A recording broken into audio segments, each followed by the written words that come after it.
Baldur's Gate 3 is introducing 12 new subclasses with patch 8, so I'm making this video to help you decide which one of these subclasses might be for you. I'm not going to get too analytical or anything like that, just really kind of go over the core features of each of these subclasses, keep it pretty simple. Let's jump right into it. Starting with the Path of the Giants Barbarian. So Giant Barbarian's Rage turns into Giant's Rage. And the coolest thing about Giant's Rage is that it actually increases the size of your character. Now, don't look at my character's armor or weapons or anything like that. I'm just using characters that I played in the past just to show off some of these features. Nothing is optimized here. But if we go ahead and use Giant's Rage, you're going to notice that Wolf here grows into a giant, which is really, really cool. And it's really funny when you're playing as a gnome or a dwarf. Quite intimidating too. Now, of course, Rage is going to make you resistant to physical damage. You're going to be much more tanky. But the Giant's Rage actually also doubles your damage when you use throw attacks, when you're enraged, of course. So it kind of incentivizes you to use throw a little bit more than other subclasses or other classes. Let's go ahead and throw this Flaming Fist guard right here. Just throw him at this innocent civilian. If we take a look at the combat log here, which is behind my fat, ugly head, you'll see my rage was doubled. This is a great subclass to pair with the Tavern Brawler feat. Also, fairly early on, you're going to get Boots of the Giants, which is a bonus action kick, which kind of acts like a shove with some added damage. Now, the cool thing about Boots of the Giants is that it actually allows you to kick targets that are up to twice the weight that shoving a target would. So let's go ahead and just kick this guy right in front of me. I love the animation for it. And as you can see, now we have some space, no opportunity attack. And this brings us to another very powerful feature that we also get fairly early on. I think this is level 6. We get Elemental Cleaver. And this doesn't cost an action, a bonus action, a reaction, or anything. You can activate it anytime you want, and what it does is it allows you to actually add some elemental damage to your weapon. So we have acid, we have cold, we have fire, we have lightning, and of course thunder. And just being able to do this when it doesn't cost anything can be really powerful, because during a battle you might find that certain opponents become vulnerable to different damage types, and also just in general having this extra damage is of course very useful. And on top of that, your weapon that you add it to will gain the thrown property. And of course, this Giant's Barb is very good at throwing things. So you should be doing this very early on. Let's go ahead and turn it into a lightning weapon. And it costs absolutely nothing. And I'm going to go ahead and now just throw my axe at this guy. Hold on. I'm going to throw this big thing right over there. And you notice it returned into my hands. That's another added benefit of Elemental Cleaver. And then let's just whack this guy. Let's use Reckless Attack. And you'll see that we dealt some extra lightning damage right there. And last but not least, at level 10, I believe it is, we get Mighty Impel, which allows you to throw a creature or object that is medium size or smaller at the cost of a bonus action. So now you get to throw things with just a bonus action and not use your action. So we can just simply use this, and I can throw really far too. This is great. Up to 30 feet. Just launch them all the way over there. So really fun subclass and great with the Tavern Brawler feat. Your carrying capacity is also going to increase. Moving on to the Glamour Bard, and I have our favorite wizard here respect as a Glamour Bard. Certainly doesn't look like a bard right now. There's really not too much craziness that you get with this subclass, although it can be quite powerful.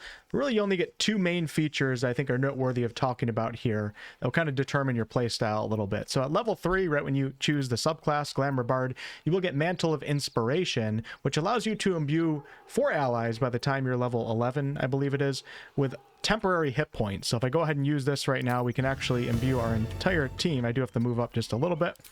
Give it to Jaheira, give it to myself, give it to Minsk, and give it to Wolf. And they all have an extra 11 temporary hit points right now, but also any of these characters who have Mantle of Inspiration, when they're attacked with a melee attack, their attacker will become charmed. And there we go. So the Flaming Fist guy right here, once it's my turn, we can take a look. Flaming Fist guy took an attack on Minsk here, who had Mantle of Inspiration, and now as you can see, He is currently charmed. Can't attack spellcaster at advantage on charisma checks and dialogue. And in this case, it's can't attack Minsk. As you can see, he instantly turned away from Minsk and is now aiming at Wolf, who when he attacks Wolf, he'll also be charmed from Wolf. Then he'll probably go back to Minsk, or I don't know what he's going to do after that. Now, of course, Mantle of Inspiration costs a Bardic Inspiration, but it's also cast with a bonus action, so you have all of your other powerful Bard spells that you can use in the same turn. Now, The other major feature for the Glamour Bard you get at level 6, it's called Mantle of Majesty Command. This is basically the command spell at the cost of a bonus action in no spell slot, but you can only use it once per long rest. I do just want to jump in here quickly and say that although you can only use it once per long rest, as long as you're holding your concentration, you can actually keep using it at the cost of just a bonus action for up to 10 turns. So maintain that concentration and you can just keep casting command as a bonus action and using your action for other spells. It's not just one single use. Let's go ahead and use command. I'm going to use approach, and let's see if we can get a couple opportunity attacks out of Minsc and Wolf here when we force this guy to come closer to our bard. And that'll happen on the next turn, so we're just going to skip a couple turns. And I thought we were going to be friends. And there he goes. We got a free opportunity attack with Minsc with some Death Domain Cleric stuff, which we're going to be talking about after the Glamour Bard. I'm going to go ahead and not react. I don't want to show that off right now.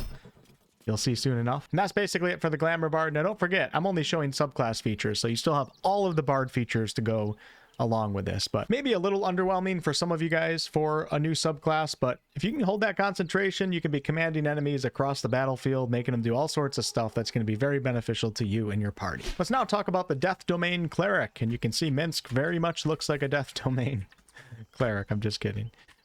Right away at level 2, when you choose this subclass, you're going to get Reaper, which is going to allow you to target 2 creatures with necromancy spells that would otherwise only be able to target 1. On top of that, when you get to level 6, you're going to be able to overcome necromancy resistance that your opponents might have. So let's just go ahead, and I'm going to just use Toll the Dead right here. It's a cantrip, one of the new cantrips with patch 8. And as you can see, usually I could only cast this on 1 person, but now we can actually do 2 targets.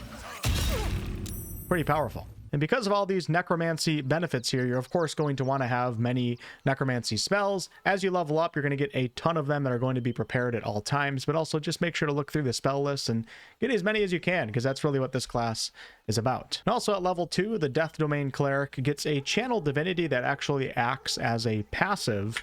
So if we take a look at the reactions menu here, this is not actually a reaction. It doesn't cost you a reaction. It's a passive though, and it does cost a Channel Divinity, and it's called Touch of Death. So basically, when you attack with a melee attack, you're going to get extra necrotic damage called Touch of Death. So if we go ahead and swing at this guy, we can use Touch of Death, and there we go. We got a ton of extra necrotic damage, of course, because this character was under the spell hold person, but still very good. At level 8 as a Death Domain Cleric, we have to head back into the reactions menu here, although this does not cost a reaction. This is just a passive whenever you make a melee weapon attack. This is also going to be extra necrotic damage, kind of like Touch of Death, although Touch of Death is more powerful, but you can only use Touch of Death for as many Channel Divinities as you have. Divine Strike Necrotic, which we just got, we can use on pretty much every weapon swing. Doesn't cost anything. So let's go ahead and just take an attack here on Fist Patrick. And you'll see Divine Strike Necrotic popped up. And there we go. We got that extra necrotic damage. And then I'll also be able to do it on the next round. So this subclass is all about necromancy spells and also using melee weapons, of which you will have martial weapon proficiency, so you can use any melee weapon that you want, which allows for some interesting Death Cleric builds. It's a great, fun subclass for the Cleric. Circle of the Stars Druid is a pretty cool one. As you can see, I have Jaheira set as a Circle of Stars, and she's all starry looking because we're currently in one of my starry forms. So the thing with the Circle of the Stars Druid, there's actually a lot of different features here. The main one here is that you get 3 new starry forms to choose from. You'll still have access to the regular wild shape forms that all druids get. You also get access to a wider array. So we have the starry form of the Archer, we have the Chalice, and also the Dragon. Now, I'm currently in the Chalice form right now. As you can see, there's no crazy like morph or anything like that. You still look like you're a character. You just have starry dust around you. But the thing with the Chalice is that you get extra healing power after you cast a healing spell. So if I were to go ahead and enter into turn-based mode here, and let's go ahead and cast, I'm going to do Mass Cure Wounds on the entire team, even though nobody needs a heal. And we'll just accept that. On that same turn, I can now use Chalice Healing at the cost of nothing. No bonus action, no action, no reaction. All you have to do is use a healing spell, and then you get access to Chalice Healing here, which allows you to do another heal. So, pretty good for healing. Let's go ahead and change into the Archer form now. And the Archer form comes with an arrow, a magical arrow. That's called Luminous Arrow. And it costs a bonus action, so you still have your action to cast any druid spell that you want or whatever you need to do. And you also get this extra luminous arrow radiant damage, and we'll go ahead and cast it on Fistpatrick here, or shoot it. And that's really cool. You shoot this little starry arrow. I like it a lot. And last but certainly not least, you get the dragon form. And the cool thing about this is once you reach, I think it's level 10, it might be level 11, you can switch between these forms the cost of nothing while in combat. So before level 10 or level 11, you're going to have to dismiss shape and then use a wild shape charge to change into another form. Later on in the game, you can just keep switching forms in the middle of combat to do whatever you need to do, which makes it really, really good. So let's go ahead and do the dragon form. And the dragon form not only gives you the ability to fly, let's click fly right here and we can go wherever we want, but it also gives you the dazzling breath, which is also radiant damage like the luminous arrow. And it's a conal AoE spell here at the cost of just a bonus action. And I really, really like this one. It's really thematic. You breathe this deadly starry breath into an enemy, dealing radiant damage. So those are the three forms. You can switch back and forth between them once you get later into the game at the cost of no wild shape charge. It offers the druid a lot of versatility. Now also with the Circle of Stars druid, you'll notice that we have two interesting categories here. We have star map and also cosmic omens. So star map charges are specifically used for guiding bolt. So star druids get access to guiding bolt, which is traditionally a cleric spell.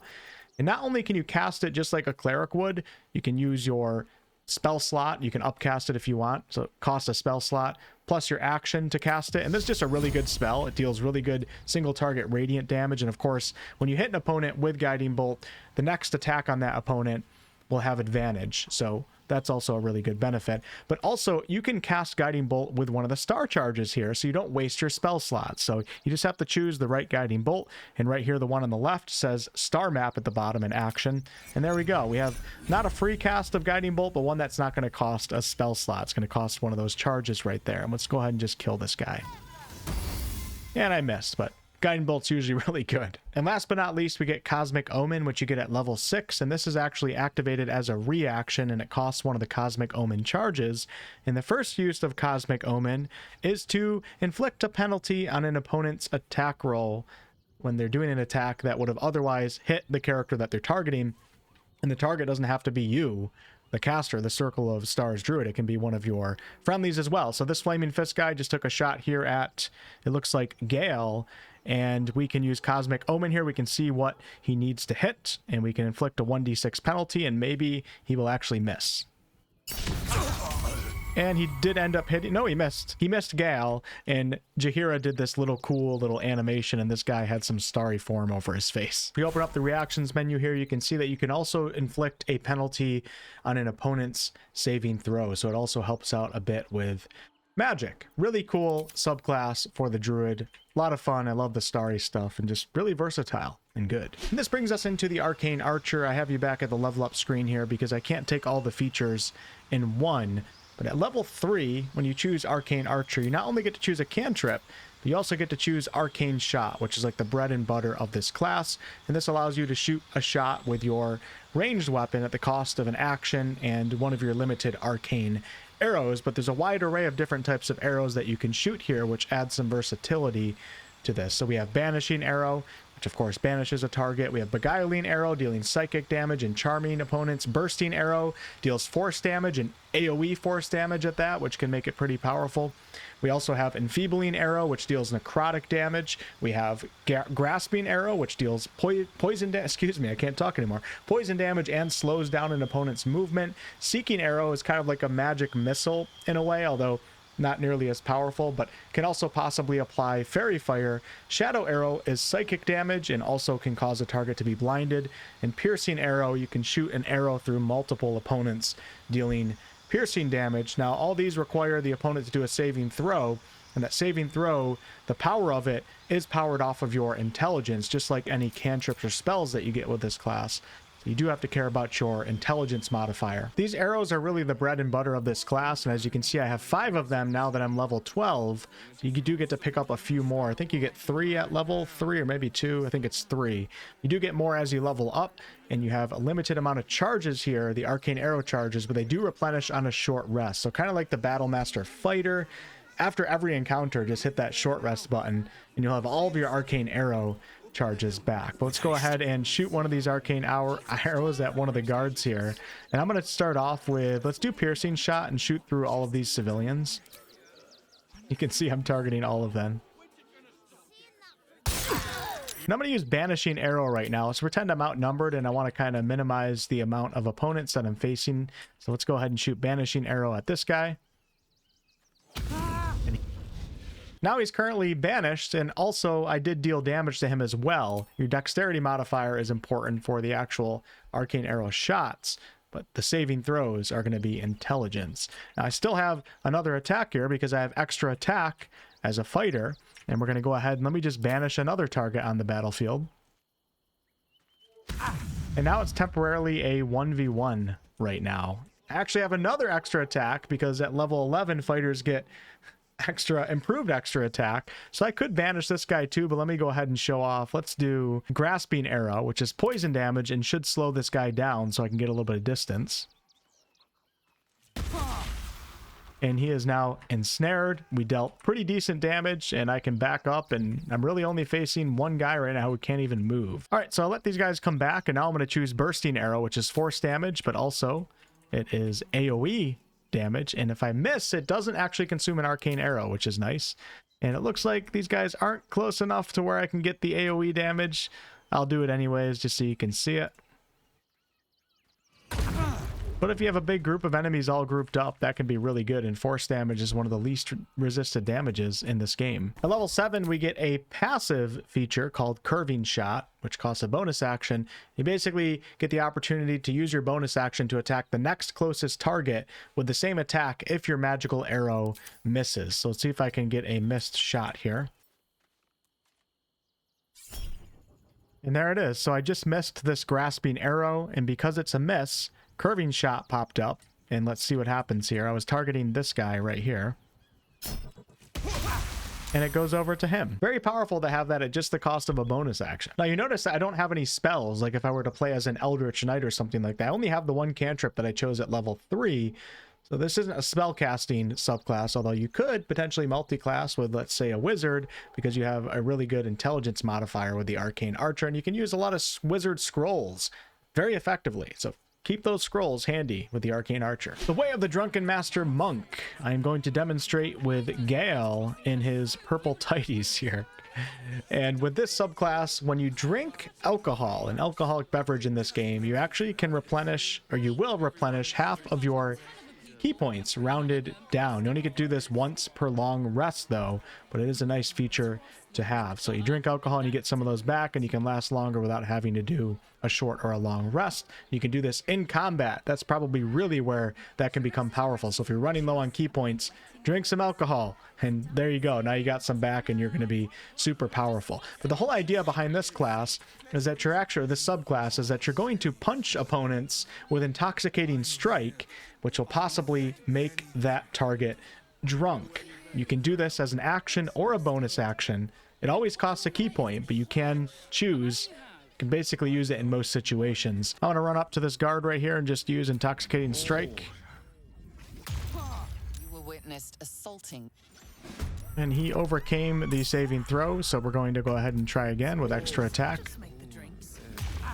And he is now drunk, and now the benefits of him being drunk: 1, he has disadvantage on dexterity and charisma checks, of course, but also the level 7 Way of the Drunken Master feature is called Life of the Party. And when you make targets drunk, those drunk targets, you're going to have an increase in armor class and attack rolls against those targets. Now, harsh thing here is that whenever you are attacked, you'll lose the life of the party, which lasts for 2 turns. You can keep it going if you keep punching targets and making them drunk, but you're going to lose it whenever you're attacked or whenever combat ends. So you have to kind of play this monk as like an in and out type character, and there is actually an ability that you get, I think right away at level 3, called Drunken Technique, which costs a bonus action and a key point. And this does not only damage, but it allows you to disengage, just walk away from the opponent without actually taking an opportunity attack and therefore losing your life of the party. So let me go ahead and use Drunken Technique. And now I can simply just walk away. He can't actually do an opportunity attack on me. And this might allow me to get far enough away, as monks have pretty good movement speed, to where he can't hit me next round. He's going to try to, but he can't. He's got to use dash. And now I still have life of the party active, and we can walk right back up to him and start punching him again and trying to keep him drunk. Now there's also an ability called Sobering Realization, which will actually end the drunken effect on an opponent, and it gives you extra psychic damage. So if you want that extra damage at the cost of your opponent losing their drunk status, click on this attack, and there you go. He's no longer drunk, and we had some extra psychic damage. At level 6, drunk monks get access to Redirect Attack, which is a reaction, and it costs a key point, and it allows you to redirect a melee attack that misses you, and you redirect it as an unarmed strike. So this guy just took an attack at Gale, and we're going to use Redirect Attack. He missed. And then we kick him in the head. And the last feature that the Way of the Drunken Master monks get is called Drunkard's Luck. Basically, whenever you're in a situation where you have disadvantage on your attack, you can spend key points to negate that disadvantage. Costs 2 key points. A lot of people seem to think the Way of the Drunken Master, at least in the playtest, was kind of underwhelming and not that powerful. It'll be interesting to see what people do with it in the future. The Oath of the Crown Paladin doesn't have like too much going on here. I mean, a Paladin is good, period. One really cool thing is you do get access to some spells that you otherwise wouldn't, such as, I mean, these are all the oath spells here that are going to be prepared at all times. Spiritual Weapon, Warden of Vitality. Spirit Guardians, for instance, one of the best spells in the game, and you now have this as a Paladin prepared at all times. It, of course, does cost concentration. Crown Paladins have sworn to uphold the law. They have loyalty and responsibility, so make sure to be careful that you don't break your oath. If you're interested in this one, you can't really just start slaughtering innocent civilians on the street, otherwise you'll break your oath. The 2 features that stand out here, one you get right away at level 1, and this is called Righteous Clarity, so it does cost a Channel Oath charge. You can target yourself or an ally to additionally grant the target's proficiency bonus to their attack rolls. So this is actually really powerful, and it doesn't require concentration. So if you want to use it on yourself so you can land more Divine Smites, go ahead, or maybe give it to another party member. Simply just click on it and click on your target, and there you go, and it lasts for up to 10 turns. Righteous Clarity to me actually makes this an interesting multi-class combination here, just to take a few levels in Paladin just to get it. You only need 1 technically, but that can be really, I mean, this is really powerful. This is a +4 by the time your party is in endgame. And just to clarify, this is another +4 on top of your proficiency bonus already being added to your attack rolls. It's double. The level 7 feature is called Divine Allegiance. You do have to set this up in your reactions menu, and it costs a reaction. It doesn't cost anything else, so you can keep using this every single round if it presents the opportunity to do so. But basically what it allows you to do is if you're standing within 5 feet of an ally and they take damage, you can actually take the damage instead of them, and you'll take it as radiant damage. So see if we can get Mr. Wizard to get hit here so I can take the damage for him. And there we go. So Gale just got hit by a slash with that Hellbird, and we have Divine Allegiance, and he did take damage, but if I click on Divine Allegiance, he gets it back and I take radiant damage. And I like how there's a little animation for like, it's like you healed him but then took the damage. Larian did a good job with that. But really, that's like the gist of the Oath of the Crown Paladin. It can be very powerful because paladins are just powerful, period. And having Spirit Guardians is just like, that's really what I'm looking at here. To have that as a frontline paladin would be really powerful, but there's not like a whole ton to talk about with this. It's really those 2 main features and then all these spells that you have prepared, with a few that you wouldn't have otherwise. All right, now let's talk about the Swarmkeeper Ranger, and I have a Bee Ranger right here with Minsk and a Jellyfish Swarm Ranger with my character, and there is also a Moth one, which I'll just show off. off momentarily. But let's go ahead and get into a battle. Now, the first thing to note here is right away at level 3, when you choose your swarm, just said there's 3 choices, you also get Praise Scent, which will make it so targets that you mark with Hunter's Mark, your swarm is going to do additional damage to them. So most swarm rangers will be utilizing Hunter's Mark, as most rangers do. So I marked this guy, and now I'm going to go ahead and just take a ranged attack, and you're going to see what happens. When that attack lands, I have all of my swarm attacks or features pop up here, and you can set these in the reaction menu how you want to set them. But with the jellyfish right here, I can send my jellyfish out to attack, dealing lightning damage. I can have them do Shocking Sting, which is using your swarm to shock and disarm your target. Or I can actually use Clouded Jellyfish Mighty Teleport, which will teleport me to a new location of my choice and also boost my armor class. The armor class boost you don't get till later on, though, in your leveling process. Let's go ahead and use Jellyfish Attack. And you can see the jellyfish kind of shot out there almost like a lightning bolt, and we dealt some damage here. And I did get some extra damage due to Praise Scent. And now it's Minsk's turn, and we're going to go ahead and just target the same guy just so we can see what pop-ups we get from the bees. And of course I missed. So Legion of Bees attacks, sends out the swarm to do 1 to 8 piercing damage. We have a Mighty Knockback from the bees, which will knock a target prone, and then we also have, of course, the teleport. So for this one, let's go ahead and I'm going to do the Mighty Knockback.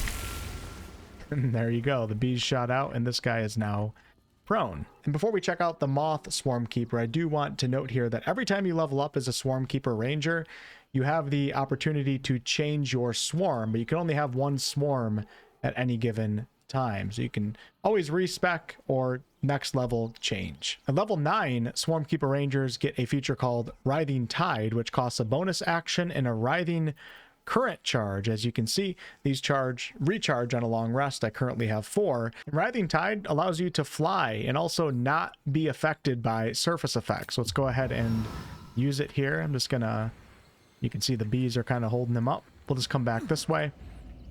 And there you go. So we have Writhing Tide active. So even though we're not flying anymore, we're no longer going to be harmed by any surface effects. So the ground could be on fire and we would just be a-okay. Not sure why Larian doesn't have like a levitate animation in this game or anything, but that's what we got. I changed into a Moth Swarmkeeper with my main character here, and you can see we have a bunch of moths flying around, which is very Ranger-like. If I had some cool looking Ranger armor, this would look especially cool.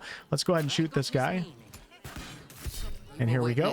We have our pop-ups here, which, like I said, you can set all of this in your reaction menu if you want one of them to go off automatically or whatever. But we have Flurry of Moth's attack, which is an attack that deals psychic damage. We have Mighty Blinding Swarm, which will blind and slow opponents that are hit by the swarm. And then, of course, just like the other ones, we have that teleport ability. And I'm going to go ahead and use the teleport just so we can see that once. And now we have the little Misty Step icon. It's behind... Oh, no, you guys can actually see it. It's not called Misty Step. It's called Flurry of Moths, and we can only go 17 feet, but we do get that armor class boost because I think we're past level 11 is when you get the armor class boost to that. Let's go ahead and do it. And I just changed it to a different situation so you can see a better use of this because it doesn't really teleport you that far, but it's not going to actually give me an opportunity attack. I can just simply use this. Now we're away, and then I still have all of my movement speed. The Swashbuckler Rogue, from what I hear, is a D&D favorite, and it's pretty fun in Baldur's Gate 3 as well. I'm using Astarion for this one. Right away when you choose this subclass, you get something called Fancy Footwork, which makes it so when you make an attack, when you make a melee attack successfully, hopefully I don't kill him. Oh, I killed him. Shit. You're able to just walk away without taking an opportunity attack for the rest of your turn. We'll give it a try again. There we go. So I landed that attack. I did a lot of damage right there, and I should just simply be able to walk away without actually taking an opportunity attack. Also at level 3, you get Rakish Audacity, which allows you to actually use Sneak Attack in melee when you're within 5 feet of an opponent without needing advantage on the attack. So that's pretty good. And it also increases your initiative, and it scales as you level up, which is also very, very powerful. But as you can see here, I'm currently just in melee range of this guy right here, and I have Rakish Sneak Attack available to use to get that extra damage. Now, if you do have advantage on your attack, you do deal extra damage, so you're still incentivized to get advantage. It's also important to note that you can use this attack without advantage as long as there are no allies or enemy combatants within 7 feet of this particular opponent, the opponent that you're trying to attack. So many times with a Swashbuckler, you're like attacking somebody that's a little bit away from others, and then we get this attack. And I missed. Bad demonstration going on. This is the perfect time though, because I still have my bonus action to show you what you get at level 4. And you get these dirty tricks right here, which only cost a bonus action. You have 3 different ones to choose from. Man, it's getting late. So the first one is called Flick of the Wrist, and this basically allows you to possibly disarm your opponent and also gain advantage on your next attack. Then we have Vicious Mockery. You guys should know this from the Bard class, where you insult a creature. It'll have disadvantage on its next attack roll. You'll also gain advantage on your next attack. And last but not least, my favorite, Sand Toss. Toss a handful of sand at your enemy and possibly blind them, and you'll also gain advantage on your next attack. Let's go ahead and use Sand Toss just because it's awesome. There we go. We threw sand in his face. He's blinded, and we also will have advantage on our next attack. You'll be using these throughout the game. It's a bonus action. These can be super useful, especially Disarm. Disarm is so good in this game. And last but not least, but actually now that I think about it, you also get a passive. This might be at level 10 or 11, called Reliable Talent, and it makes it so whenever you roll an ability check in a skill that you're proficient with, you can't roll lower than a 10. But let's get back to what I was talking about when I said last but not least. We have Panache. So Panache costs an action and allows us to roll a persuasion check to beguile a humanoid who must contest it with an insight check. Keep in mind the persuasion check works off of our charisma, so you want to have a good charisma. Not to mention all of these dirty tricks right here. I didn't mention this a few moments ago when I should have. The saves that the opponents do also work off of your charisma. So a Swashbuckler rogue is a great character because you're gonna have that high charisma for talking in the game and all the RP elements, and also that charisma is going to help you in combat. But back to Panache. Enemies who fail in combat will gain Panache disadvantage. What Panache disadvantage does is it makes it so the person who's affected by Panache will have disadvantage on their attack rolls against all enemies except the caster of Panache. So if you're a Swashbuckler and you're off on the side, maybe out in the shadows or up on high ground, you can actually use Panache up to 60 feet away and then give that opponent disadvantage on all their attack rolls against all of your friendlies. And that's just so good, and it lasts 10 turns, making it super powerful. Do note that although it can last up to 10 turns, it will go away if one of your friendlies attacks the target who's affected by Panache. But you, the Swashbuckler, can actually continue attacking without the effect going away. Also, the person that you affect with Panache disadvantage won't be able to use opportunity attacks on anyone other than the caster of Panache as well. I'm just going to use it right now, even though there's really no point. I don't have any friendlies or anybody with me right now, but just so you guys can see it. And we succeeded and they failed, and now this character has Panache disadvantage. But let's go ahead before I move on. The Swashbucklers is a lot of fun. Let's use Flick of the Wrist. Oh no, I missed. Try it again. I love the animation for it, and it actually, oh my god. Now if you use Panache outside of combat, look what I'm doing here. We're just charming everybody. It does a charm as opposed to disadvantage. Then of course when you're talking to a charmed opponent, you'll have advantage on any dialogue checks that you get into. And on to the Shadow Sorcerer, likely to be a fan favorite. And right away at level 1 you get Eyes of the Dark, which allows you to see normally in darkness. So we're not talking magical darkness right now, just normal darkness up to a certain amount of feet. And you get Strength of the Grave, which makes it so when you're knocked to 0 hit points, you're instead only knocked to 1 hit point. And I believe you get that once per long rest. It could be short. I think it's long though. Then at level 3, you get access to Darkness. So you get the Darkness spell, and you get it to where you can cast it with a level 2 spell slot, or you can actually cast it with sorcery points. Now this is magical darkness, and you can't see in magical darkness just yet, but there's an exception here. If you do the one with sorcery points, this one you actually can see in the magical darkness. So if I go ahead and cast regular darkness with a spell slot, when I walk into it, you'll notice that I have the blinded condition right now, which is obviously not good, but if we cast the one with the sorcery points, then we walk into that one, we're immune to blinded, and we can fight within the darkness. Enemies can't attack us with ranged attacks. Melee attackers will have disadvantage. Darkness is one of the most powerful spells in this game when used right.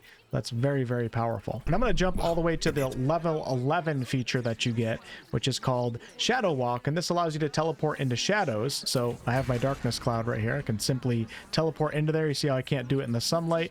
I can teleport into shadows under the tree right here. We'll go ahead and do it under the tree, actually. And if you're in combat, when you use that, your next spell benefits, well, actually, even if you're not in combat, but your next spell benefits from the meta magic distance spell, meaning you can shoot it at a much longer range, and it doesn't actually cost a sorcery point.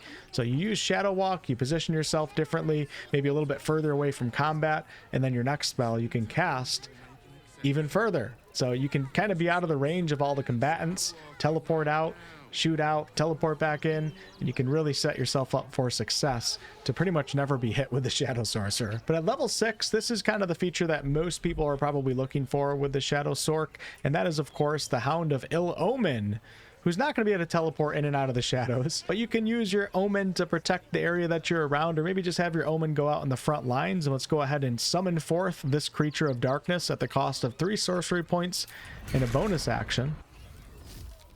And now we have our little companion here, and he won't go away until he dies. You can pretty much just walk around with your hound as a pet, which adds a lot of appeal to this class.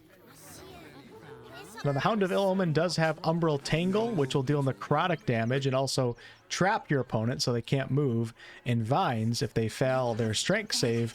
But we also have Ominous Bite right here, which is bite a target and possibly place an omen on them. So Hound's Omen, a dark omen that can be of acid, cold, fire, lightning, poison, or thunder. When damage of that type is dealt to the affected entity, the owner of the hound regains 1 sorcery point. This is where you kind of get that synergy between the Hound and the Sorcerer, with keeping the Sorcerer healthy with those sorcery points to deal massive, massive damage. I have 7 sorcery points right now, and I'm going to send my dog up here to bite the guard, unfortunately. The dog missed the attack, but look, I do have Shadow Walk at the cost of just a bonus action. I can use this every single turn. It's crazy, as long as you have shadows nearby. So let's go ahead and teleport all the way back to here. And I do have spell slots left, but we're not gonna use those right now. I'm just trying to see if we can get this dog to go off. So let's try a bite again. And we got the Omen of Cold right now. If the affected entity has dealt 1 cold damage, the owner of the hound will regain 1 sorcery point. Let's go back to, I don't know if I have any cold spells. I have Cone of Cold. Oh, I also have Chromatic Orb, so let's use that. I currently have 7 sorcery points. If we use Chromatic Orb right here, now I have 8. Very, very fun to have that synergy and very fun to play with the Hound in general. Now, we of course can't forget Splinter Shadow, which is a reaction with your Hellhound. And let's see if I can get it to proc here. All right, so there it is. Splinter Shadow. When you're attacked by a melee attack that does not deal radiant damage, splinter off a piece of yourself to spawn a new version from the shadows. And there we have it. Now I have, oh, okay. And there's another one. So now we have 3 of them. That's incredible how that worked out for this video right here. Now, Nimbus is your main summon here, and you control Nimbus. These little shadow splinter dogs, you don't actually control them. And I think they only have Umbral Tangle. Yes, I'm correct. So the Splinter Hounds can only use Umbral Tangle, which does deal damage, and it also, of course, roots the enemy. And then they can also splinter into other Hellhounds. Those are the only 2 attacks that they can use. And like I said, you don't actually control them, but you do still control Nimbus here. This is just so, it's so cool to have this going on with a Shadow Sorcerer in the shadows in the distance, shooting spells from really far away out of the darkness and teleporting around. What a fun subclass. On to another one of my personal favorites, the Hexblade Warlock, which right at level 1 you get martial weapon proficiency, so you can use any weapon that you want. You get shield proficiency, and actually you also get the shield spell too. This makes it an appealing multi-class option for a lot of different builds out there. But you also get the very important Bind Hex Weapon class feature, and also Hexblade's Curse. So you're going to want to bind your hexed weapon when you're playing as a Hexblade warrior, because what it's going to do is it's going to allow your weapon that you bind to work off of your charisma modifier versus strength or dexterity like melee weapons traditionally do. So with the Hexblade, you can actually, you wouldn't want to dump dexterity, but you don't have to care as much about dex and strength like a lot of melee characters do for that damage and attack rolls, because everything is working off of your charisma right here. And this is another reason why the Hexblade is such a popular multi-class, especially with classes like the Paladin. But I currently have Shar's Spear right here, and before I do anything, first want to, of course, bind my weapon. And now it's binded, and everything will be working off of my charisma modifier. Another reason why you want to bind weapons is because it gives that weapon a chance to proc something called Hexblade's Curse. Now, at level 1, you will get the ability to cast Hexblade's Curse. If I can find it here, here it is. Once per short rest as a bonus action. You can cast it up to 60 feet, but when you have a binded weapon, every time you attack and make an attack, there's a chance that that target will be inflicted with Hexblade's Curse, and Hexblade's Curse is really important for Hexblade Warlock. So when you curse a target, your damage rolls against that target will now gain a bonus equal to your proficiency bonus. So late game, that's an extra +4 to your damage. Very good. And also the number that you need to roll a critical hit is going to be reduced, and if the target dies, the cursed target dies, you're gaining hit points back. So it does so many different things. Let me just go ahead and use Hexblade's Curse. I'm going to use it as a bonus action right here, even though my weapon has a chance of proccing it. Let's curse this target, and now when I attack, my proficiency bonus is being added to the damage. It's usually only added to attack rolls. And when I kill him, I received 17 hit points back, even though I didn't take any damage. Now, a couple optional things that you don't have to take, but I do recommend considering, is taking the Devil's Sight invocation and then using Darkness, because you're going to get Darkness as a Hexblade Warlock. It's going to be one of the spells. With Devil's Sight, you can see within the darkness, and then when you cast it, you can fight within your little darkness battleground here, and all of your melee attacks will have advantage, while any enemies that come in will have disadvantage on their melee attacks, and their ranged opponents won't even be able to shoot in at you. So I could just fight within my battleground right here. Very powerful combination. And also, when you have to take your Pact of the Blade, even though there's a lot of features that are the same as what you get at level 1 Hexblade, Pact of the Blade is going to allow you to have extra attack at level 5. So it's actually a really good pact to take. You won't get it with Pact of the Tome or Pact of the Chains. At least on the last day of the playtest here, you don't get it. So Pact of the Blade is actually really important for Hexblades, because extra attack is one of the biggest power boosts you can get in this game. And Booming Blade is extremely powerful. It's a cantrip that you can get with the Warlock. And Booming Blade is extremely powerful with the Hexblade. I highly recommend using this cantrip, and you'll get extra thunder damage on top of your weapon's regular damage, and it doesn't cost a spell slot, so you're really sacrificing nothing, and you're just gaining the potential for more thunder damage. So let's go ahead and use it right here. And there we go. All that extra damage. At level 6 as a Hexblade, you get Spectre, a Cursed Spectre, which is a reaction. And basically what happens is when you have a target that's cursed, when that target dies, as long as they're not a construct, an elemental, an ooze, or a plant, they can turn into an accursed specter. So once again, you're really incentivized to want to curse as many opponents as you can on the battlefield with that Hexblade's Curse. It's also important to note that the size of the fallen creature will actually determine what type of specter is raised, with larger creatures raising more powerful specters, primordial specters, and smaller ones raising feeble specters or mundane specters. So I'm about to kill this Flaming Fist guy right here, who is low on HP and currently cursed. And a Cursed Spectre pops up, so we're going to click on that, and voila, now we have a Mundane Spectre, medium-sized creature here that's going to fight by my side. But actually, these Accursed Spectres do two things. One, when you attack, they're going to teleport to you and attack the same creature for some damage, but when they act on their own turn, they have something called Devour Soul. Consume the soul of your Warlock's enemy while healing the Warlock for half the damage. This can be really powerful. Let's see if we can get it to go off. I'm going to go ahead and just do a regular attack right here.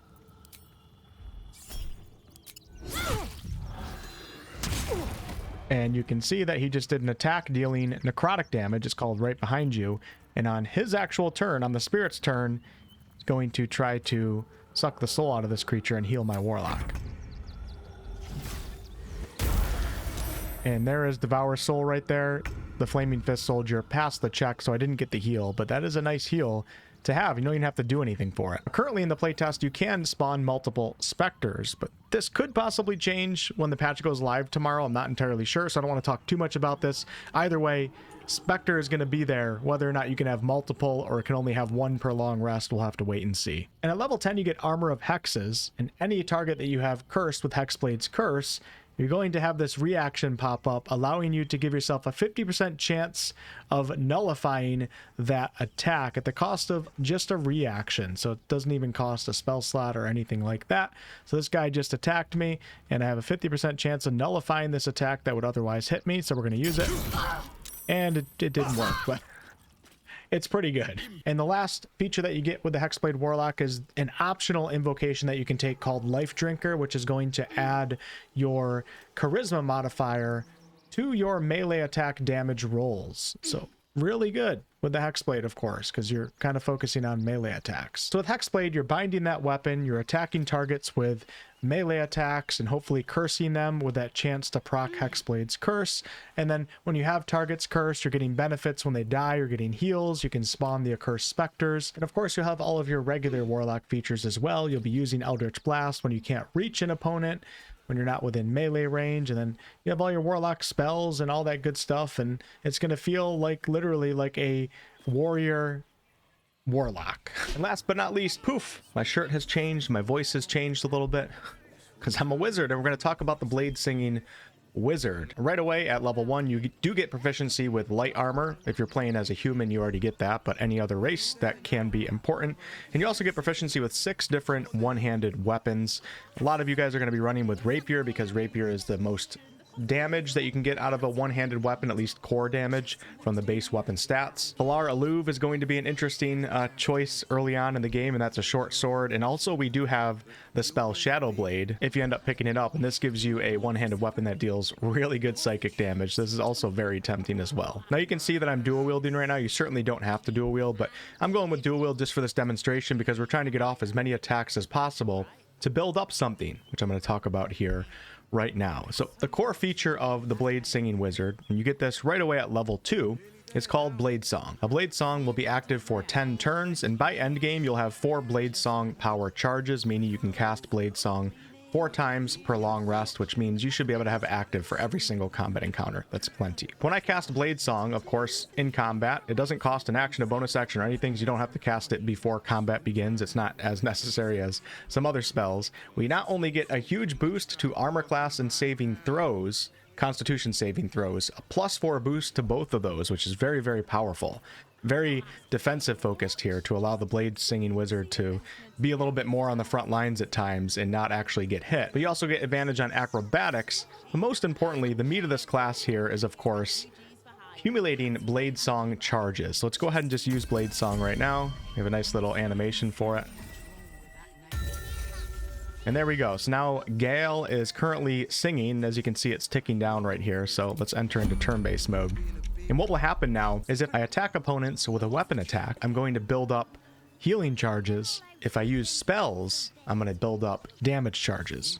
All of this builds up to the point of where you can then activate Blade Song Climax, and all the damage charges and healing charges that you have will all unleash at once, giving you a ton of extra damage or damage and healing at the same time. It all depends on the situation you're in and what charges you're trying to build up. The combat has begun, and I of course casted Blade Song, which is active for 10 more turns. I'm just going to cast Magic Missile. And you'll notice in the bottom left, I now accumulated 1 damage charge, and damage charges deal 1 to 6 force damage when you use the Blade Song Climax. So force damage is a really good damage type in this game. Let's see if we can go ahead and get a melee hit in here. This is a great time to let you guys know that at level 6 you actually get extra attack with the Bladesinging Wizard, so that's really powerful. One of the best features in this game, period. Let's make our melee attack. And now you can see, oh no, I took it. We'll talk about Song of Defense in a little bit here. But I made an attack with my main hand and my offhand because I had it set like that. And only one of the attacks landed, and now you'll notice in the bottom left I have a Blade Song healing charge that is building up. I have one of those and one of the damage charges, and I do have another attack due to extra attack, so let's attack again. And now I have 2 healing charges. Now in this next round of combat, I'm going to use a bonus offhand attack right here just to try to finish this guy off. And now I just built up another healing charge. So I have 3 of those and 1 of the damage. And now let's go ahead and do... I'm going to do Magic Missile again just to make sure we don't miss here. And we'll do it on this guy. And now I have 2 damage charges. And of course, the spells that you choose to have prepared and what you learn as you play your Bladesinging Wizard, that's going to be up to you, and that will determine a lot of your play style. Like a lot of you guys are, of course, going to want Misty Step so you can move in and out and get out of danger. But then the offensive spells that you choose to take, it's going to vary from player to player. Although I do want to point out that the spell Haste can be a really powerful combination with the Bladesinging Wizard, because when you cast Bladesong, not only do you have that increase in your Constitution saves, making it more likely you'll be able to maintain your concentration on Haste, but also this is going to give you more attacks, meaning you're going to be able to build up more charges in a single turn. If you land all of your attacks, you can have, like, let's see, potentially 5 attacks, 5 melee attacks in one turn. That's 5 charges if they all land. As you can see, I'm in a sticky situation now, and they have 2 party members. Both of us are at half HP. I think it's almost time to use Bladesong Climax, which costs a bonus action, and also movement speed. And what we're going to do, though, is try to build up 1 more charge before I actually use it. I want to make sure I save my bonus action here, so I'm not going to use an offhand attack. We're going to do another main hand melee attack. And now I have 4 healing charges, and I'm going to use extra attack for that as well. Now I have 5 healing charges, so we have 5 healing, 2 damage, and now it's time for Bladesong Climax, which can be cast up to 30 feet away. And I'm just going to do it right at my feet right here, because I don't want to take an opportunity attack. You can see there's a little AoE radius. Now I just jumped at my feet right there to avoid the opportunity attack, but you can use Bladesong Climax up to 30 feet away. Your wizard, your Bladesinging Wizard, kind of like jump flies over to that area, and where they land, that radius is where the healing and the damage will be done. So Wolf and Gale both received a significant amount of healing, and Fist Ingram was also within that radius, and he received force damage. Now, imagine if you use this strategically, you really know how to build up charges, and let's say you have a battle that's going on, and your 2 frontliners are almost dead on the front lines, and they're surrounded by like 4 or 5 opponents, with a couple of those opponents that are fairly low on HP. If you use Bladesong Climax and kind of fly into that pact right there, and get everybody in your radius, you could potentially wipe out a couple of those opponents. You could heal your 2 friendlies for a significant amount, and then deal damage to the other opponents, just changing the tide of the battle in your favor. And also don't forget, Bladesong Climax is a bonus action and 10 feet of movement speed, so you'll still have your action. Now I did just test this out, and I'm still testing it with ranged weapons, and you can actually generate healing charges. As you can see, I have 2 right now. I made a ranged attack right before I just did that one. But as a wizard, keep in mind you're only going to have proficiency with light crossbows, which are still really good. They can serve their purpose for Bladesingers, but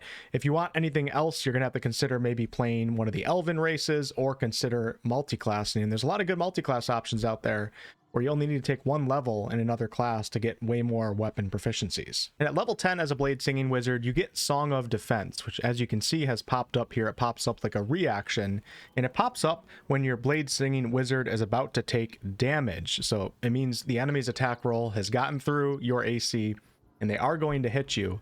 You now have the opportunity to actually reduce that incoming damage at the cost of a spell slot. The higher the spell slot, the more damage you can reduce. So if I choose to use a level 1 spell slot here, I subtract 5 from the incoming damage, but if I choose to use a level 6 spell slot, I can subtract 30 from the incoming damage. So let's go ahead and click on level 6. And there you go, we took 0 damage from this guy's ranged attack. This is going to pop up a lot if your wizard's in the fray, and you have the opportunity to reduce a lot of incoming damage if you're willing to expend spell slots, of which you have quite a lot as a wizard. And that's going to be it for this video. Thank you all so much for watching, and hopefully I was able to help you a little bit figure out what subclasses you're interested in running. I know I'm going to be doing like a shadow themed party, so I'm going to have a Hexblade Warlock that fights in the darkness, fighting alongside a Shadow Sorcerer. Then I'm considering some other options too, like maybe a Gloomstalker or a Shadow Monk or something like that. But there's a lot of cool opportunities here, and there's also a lot of great opportunities for multiclassing. And I'll have videos coming out over the next several weeks going over some of those options. So thank you guys so much for watching. It's great to be back making Baldur's Gate 3 content, and I'll catch you on the live streams or on the next one.